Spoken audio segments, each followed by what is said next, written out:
Well, the Nebraska State Dairy Association presented a company in Clearwater with the Friend of the Industry Award this year. The service technicians provide dairy farmers with much needed chemicals, resources, and technology to keep their operations running 24/7.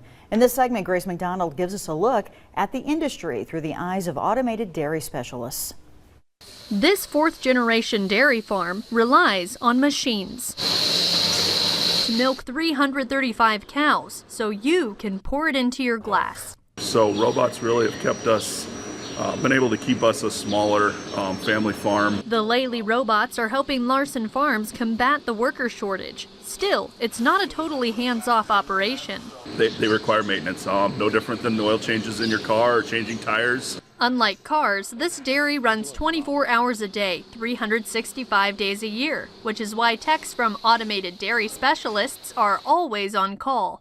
A sensor may not be working quite right. Cows may not be attaching quite right. Safety features are in place for the cows, while technicians fix issues in person or over the phone.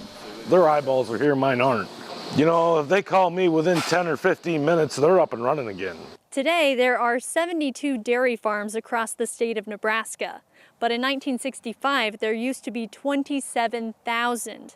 As the industry has changed, so has automated dairy specialists, a full-line Laley and Bomatic robotics dealership based in Clearwater, Nebraska. Antelope County actually was the dairy county of Nebraska. We are definitely on the western edge of dairies in the state. It started in O'Neill as dairy automation in the 1980s before moving to Antelope County. The company eventually changed the name and combined with two other companies.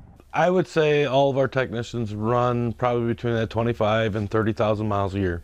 Our route guys probably double that. The technicians served conventional dairy farms even before robots reached Nebraska in 2017. Now they are even assisting the beef industry. You know, there was little bits of automation being added along the way, whether it's the ISO ID for the ear tags or automatic detachers. Today, the number of dairy cows in Nebraska is staying consistent despite the decline of farms and milk processing plants.